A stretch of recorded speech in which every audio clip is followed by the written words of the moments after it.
all praises. I'm going to let you know right now, if you have a daughter and she dresses immodest, let her listen to this. I promise you, there's a spiritual energy inside of this video right now, and you can understand why when I end the video. But it will help your daughter to understand that she must dress in a proper and modest way. So this is exactly the way I'm going to do it, bro. Just pretend I had a sister that dressed immodest, was very pretty, and I had to sit her down and have a talk with her. This is what I would tell her. I would say, first of all, you should understand that you're a daughter of God. You understand? So that alone, you need to be graceful. Look at all the women in the Torah. It doesn't praise them for their knowledge. It doesn't praise them for anything. It praises them for their modesty. You understand? It's something very important to God. Why is it so important? I'll tell you why. Because when you're a girl and you dress immodest, men are going to look at you. And when men look at you, you are guilty of putting a stumbling block in front of the blind. It's just like if I knew somebody that was a heroin addict and he just came out of rehab after a year, clean, everything's great, and then I put heroin in front of him and walk out of the room. You understand what I'm saying? And now he does it. Yeah, it's his fault. He's going to get punished from God for doing it and wasting his life. No problem. But I'll also have a hand in it. Why? Because it's like putting a stumbling block in front of the blind. You understand? To the girls out there right now, like I told this one girl in my school that I used to teach at, this is so deep. I said to her, what kind of guys do you attract when you dress not so modest? Bad guys, right? Bad boys, so to speak. All right, so you're admitting it. That's what you want? You want to attract a bad boy, good-looking kid, smokes a cigarette, sunglasses, drives a motorcycle. That impresses you? Don't be impressed by that. You know what I'm saying? Be impressed by the wisdom of God. Be impressed by the understanding to know that you're a woman and that you were put on this earth for a test. And for a woman, part of her test is modesty. It's very important. The prettier you are, the harder it is to not show your body or show your beauty.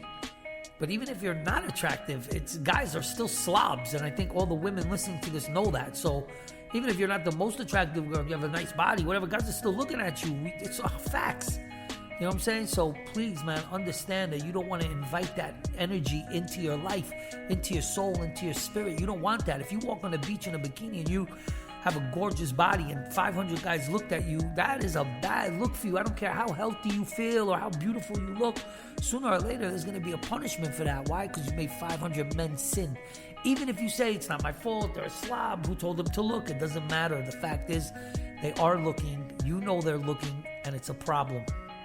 And you like the attention. Let's not be fake. Not everybody, obviously. There may be some that don't. But in general, I mean, you have a nice body. I know when I had a nice body, when I was young and I had a six-pack, it was hard for me to put on a T-shirt. You know what I'm saying? Because I like showing my body. That's how a lot of the people are. Everybody knows it, man. Let's not be fake. You know what I'm saying? When you work on yourself and you get closer to God, then you understand. Now I wear a T-shirt in the pool, in the beach. You know what I'm saying? I don't show my body no matter what. And that's just something that you gain with spiritual wisdom, spiritual knowledge, and it will affect the way you act and behave. So for the women out there, listen to me, man. I'm telling you with love because I love you. You're my sisters, you know what I mean? That's real talk. You are literally my sister. And I'm telling you, don't dress like that, bro. It's not nice. It's not good. It's not good for you. It's not good for the people looking at you. It's a bad look for the daughter of God to be like that. Now I'm going to tell you about a story about a girl named Solika. This should really wake you up if you're a girl and you dress immodest, bro. I'm telling you right now, pay attention to the story. You're going to love this story. So there was this girl, beautiful in Morocco. The king's son, the prince, put his eye on her. He liked her. So basically the king came up to this girl and told the family, if you don't give her to my son to be, to wed, and she has to convert to Islam, she was a Jewish girl, then we're going to kill her. Sorry. That's it. Either she's going to agree to be with my son or we're going to kill her. So they came to her. They told her, listen, just do it, whatever, convert, fake conversion, but just save your life. She said, no, I'm not doing it. Now, they had their eye on her because she was very, very, very pretty, but she was very, very, very modest. So here's how the story goes. So finally, long story short, it came time for her to marry the king. She refused. The king's son, she refused. So they told her they're going to kill her. They took her. They tied her to the back of a horse, and they told the horse to go. Now, back then, you have to understand, the roads were not paved like today. Not that it would make it any better. She bangs her head. Eventually, she's going to die with the horse running around. But back then, it was dirt, rocks, glass. There was no real roads. So they tell her to go. They tell the horse to go. Whenever the horse starts running around in circles, she's banging her head. Boom, boom, boom. And all of a sudden she yells, stop.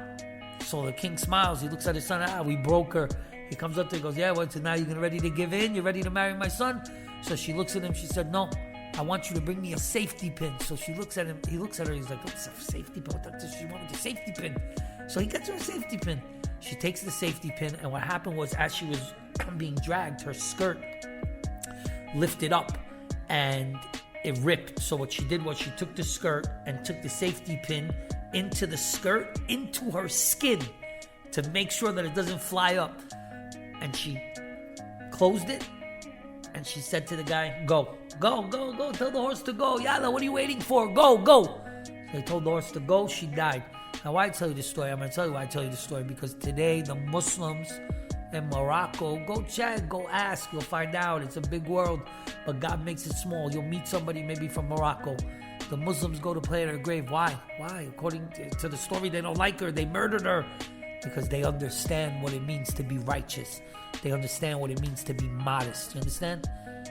So now, if you hear that story and you're a Jewish girl, bro, that should impress you. This was a very beautiful, beautiful girl.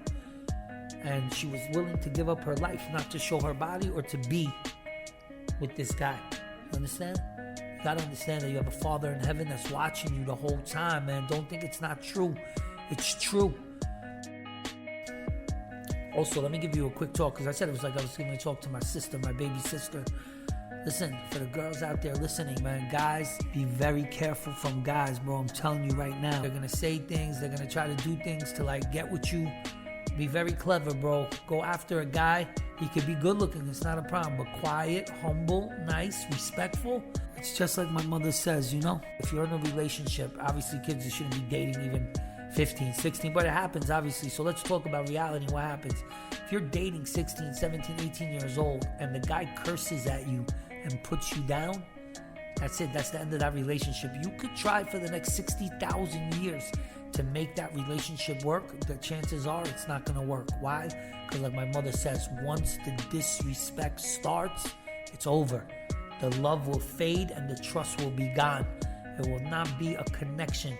You understand? So please don't let guys treat you like garbage. If you like a guy and he's playing with you and he has a couple of girls and he's playing the field, leave him for a different guy. You don't need that. You're a pretty girl. You understand? What do you need all that for? Please don't torture yourself like that. This is what I want you to remember.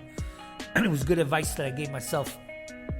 If you want to be with somebody and they don't want to be with you, and you know you're a decent looking person, nice person, you would help them, you'd be a great father, a great wife, this is what you say to yourself: your loss. It's their loss. That's it. You say to yourself, it's their loss. That's it. Your loss. You don't want to be with me? It's your loss. That's it. That's how you do it. And you find somebody better. I'm telling you, why would I want to be with somebody that doesn't want to be with you? And God forbid you're a girl that gets beat up. Please, I don't care what excuse you could give me. It's all from the Satan. Bottom line is, take your kids and bounce. Or call the cops and have him bounce. Now you can protect yourself because it's life or death. You don't know. A guy who hits a girl, God knows what he could do. You understand? So please, man, let's start using our brain, you know what I'm saying, and thinking the right way. Hashem, I love your children so much, man, and especially the women, because the women really, people don't understand. They're really the cornerstone of everything, because first of all, without them, we wouldn't have children. So let's be real. The guy could go be studying for 60,000 years in the Beis Medrash, Gemara, knows it by heart, but who's the one that gave birth to him to bring him to the world? A woman. Of course, a woman, 100%. Nobody can deny it. You understand? Also, to all the women listening to this right now, I don't even care if you're married with kids, bro. Know that you're special. Know that you're a daughter of God. Know that He put you in this world for a purpose, with the ability to carry life and bring life to the world. For that alone, you should be smiling. So some dude doesn't like you, big deal. You understand? The creator of the world loves you. I'm showing you that He loves you because He put in your hand to carry a baby. He didn't do it with a guy. A guy would probably go play basketball with the baby, and God forbid what's going to happen to the baby, getting smashed in the post. You understand? Hashem is very clever when it comes to that. So He gave it to the women. You understand? Because He knows the women are delicate. They're nice. They're graceful. Yeah, a lot of people say there's no woman scorn like a woman scorn. But if you're nice to a woman and you treat her right, she'll do more for you, bro. Trust me when I tell you. They have that loving nature inside of them. You understand? They're imbued with that. That's what they're born with. It's innate.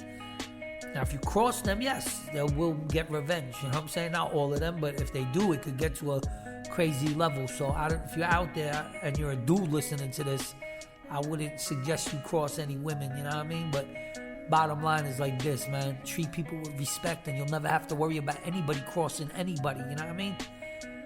It's a good advice, man. Keep it classy with everybody. You'll never have stress, bro. And go to sleep at night, you feel good. I promise you on that. But just know you're worth a lot, yo. To Hashem, you're worth a lot. That's why He put you in this world. And I hope that you meet a guy that will treat you like a princess, because really that's what you are. That's real talk. Just like I said in the story, there was a king and he had a son and it was the prince. You have God as the king and you're his daughter. You're the princess. You understand? So please act like one, I beg you. And in the merit of this talk, may Hashem help you to be more modest and to understand that no one's telling you to dress in a tent. We're telling you just, you know what I mean. But has to give you a talk. Women, you're very clever, so, you know what I mean? Just do the right thing. I love you.